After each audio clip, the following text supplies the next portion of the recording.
خراپی دۆخی مافی مرۆڤ لە عێراقم پرسە گفتوگۆکەم لەگەڵ بەڕێز سەیف خەنفەر چاودێری سیاسی لەنبارەوە لەگەڵماندا. بەڕێز خەنفەر ساڵتان لێبێتۆم کاتتان باش.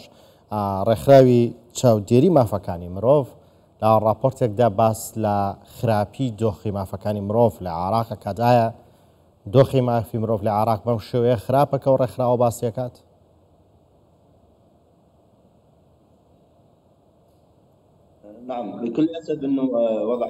بەڵێ زۆر بەداخەوە کە بارودۆخی مافی مرۆڤ لە عێراقدا زۆر لەوە خراپترەکە لە راپۆرتەکان باز دەکرێت و لەو راپۆرتانەی کە لە میدیاکان ئاماژە پێ دەکرێت چونکە مافەکانی مرۆڤ بە تەواوی لە عێراق ئاواکراون و هیچ ئاوڕێک لەم پرسە نادرێتەوە. لە زیندانەکان سەرپێکی زۆر گەورە بەرامبەر بە مافی مرۆڤ دەکرێت. لە دەرەوەش بە هەمان شێوە هەندێک پرسی دیکە هەن کە بەرامبەر بە زیندانیان لە زیندانیەکان دەکرێت کە لە هیچ وڵاتێکی دیکە ناکرێت.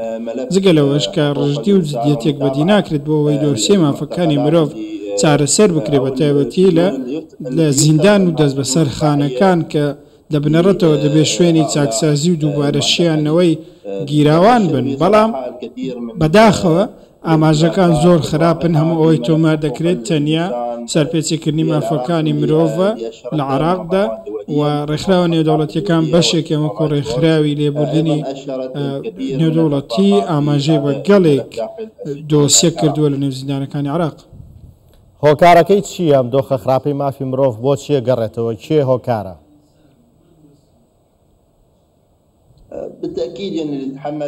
بەدڵنیاییەوە ئەوەی بەرپرسیارەتی یەکەم هەڵدەگرێت حکوومەتی عێراقیە لەبەرەوەی حکوومەتی عێراق بەرپرسی ئەم بابەتەیە لە هەمان کاتدا وەزارەتی داد بەرپرسیارەتی هەرە گەورەی لە ئەستۆدایە بۆ پاراستنی مافەکانی مرۆڤ چونکە لە بنەڕەتەوە وەزارەتی داد سەرپەرشتی دۆسیە مافەکانی مرۆڤ دەکات و لە هەمان کاتدا بەڕاستی حکوومەت هیچ جدیەتێکی پێوە بەدی ناکرێت بۆ چارەسەرکردنی دۆخی مافی مرۆڤ و دۆخی زیندانەکان بە تایبەتی کە من زۆر تەکەزی لێ دەکەمەوە جگەلەوە یاسای لێبوردنی گشتی تاکو ئێستا پەک خراوە کە یەکێکە لە یاسا هەرە گرنگەکان بۆ باشترکردنی دۆخی مرۆیی و پەیوەندی بە ژیانی زۆر ستەم لێکراوی نێو زیندانەکانی عێراقەوە هەیە.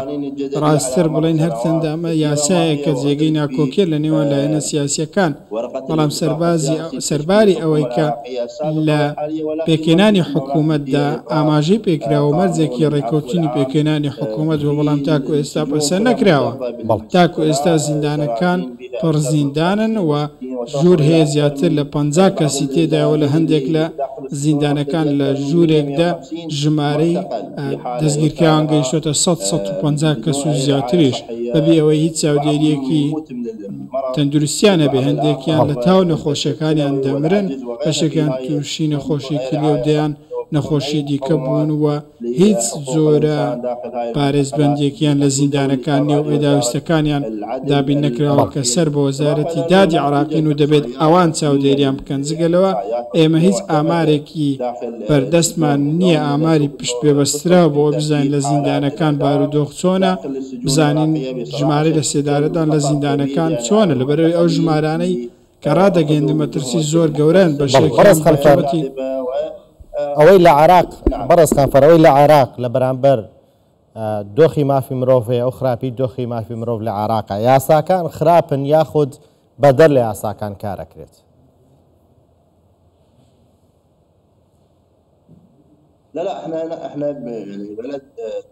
ئێمە هەرچەندە وڵاتێکی دیموکراتین کە یاسامان هەیە، ڕاستتر بڵێن باشترین یاسای جیهانمان هەیە، بەڵام خراپی جێبەجێکردنی یاساکانمان هەیە تا یاساکان جێبەجێ ناکرێن. یاساکان بە دادپەروەرانە و یەکسانی بەسەر تەواوی زیندانیان ناسەپێندرێن. ئەمڕۆ لە عێراق یاسا بەگشتی بە دادپەروەرانە جێبەجێ ناکرێت، بەڵکو بە شێوەیەکی هەڵاوێت بەسەر هەندێک کەس دەسەپێندرێ، بەسەر هەندێک زیندانی کرا دەسەپێندرێ، بەسەر هەندێکی دیکەدا ناسەپێندرێ و زۆربەی ئەو تۆمەتانەی کە پێوەستن بە تیرۆر تۆمەتی هەڵبەستراون و پەیوەندیدارن بە ناوچە سونە نشینەکان لە هەندێک ناوچەی دیاریکراوی عێراق، ئەمانە بەستم و زۆرداری داگیرکراون و خراونەتە زیندانەکانی عێراقەوە.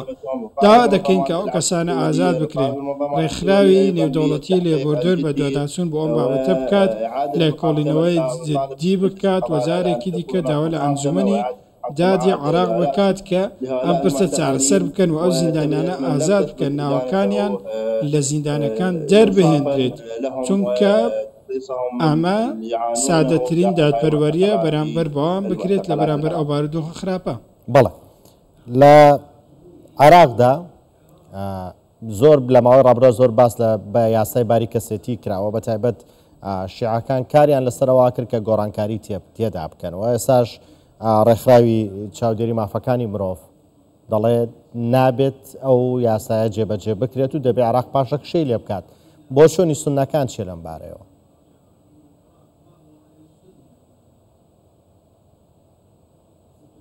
بصراحة الرأي الشارع السني ڕاستیەکەی شەقامی سوندیە خود ئێمە دەڵێن کە یاسایەکمان هەیە، ئەو یاسایەکی بەرکارەوە نابێ یاسا بە میزاز دەستکاری بکرێت و پێکاتەیەک لەسەر حسابی پێکاتەیەکی دیکە یاسایەت جێبەجێ بکاتەوە لێدانە لە بنەماکانی دیموکراتیەت و هاوبەشی لە دەوڵەتی عێراقدا ئەمڕۆ ناکرێت بەڵاستی دەوڵەت تاک لایەنانە لەلایەن یەک لایەنەوە بەڕێوە ببردرێت و دەستکاری یاسای باری کەسی بکەن بە پێی باوەڕ و تێڕوانینی ئاینی لایەنێکی دیاریکراوە پێشێلی مافی پێکاتەکانی دیکە بکەن. عێراق وڵاتێکی فرە پێکاتەیە، عێراق وڵاتێکە شیعە و سوننە و یەزیدی و تەواوی پێکاتەکانی دیکەی تێدایە و هەمویان خاوەن یەک مەرجانین، بۆیە داڕشتنی یاسای باری کەسی بەم سێفەتەی ئێستا ئامانجەکەی پێشێرکردنی دەستورە و پێچەوانەی مافەکانی مرۆڤە. بەڕێز خەنفەرگەر بە کورتی وەڵام بیتەوە سوپاس دەکەم. پێشێرکردنی مافی مرۆڤ لە عێراق لە ڕووی نێودەوڵەتیەوە چەند لەسەر عێراقەکەوێت؟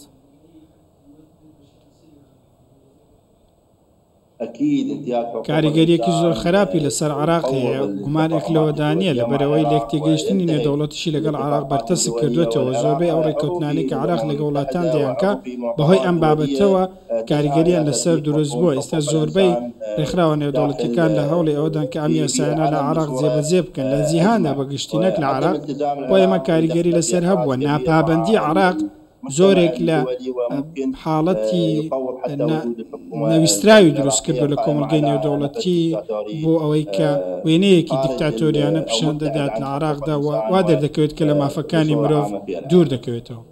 بەڵێ بەڕێز سەیف خەنفەر چاودێری سیاسی لە ئەنبارەوە لەگەڵماندا بووی، زۆر سوپاس.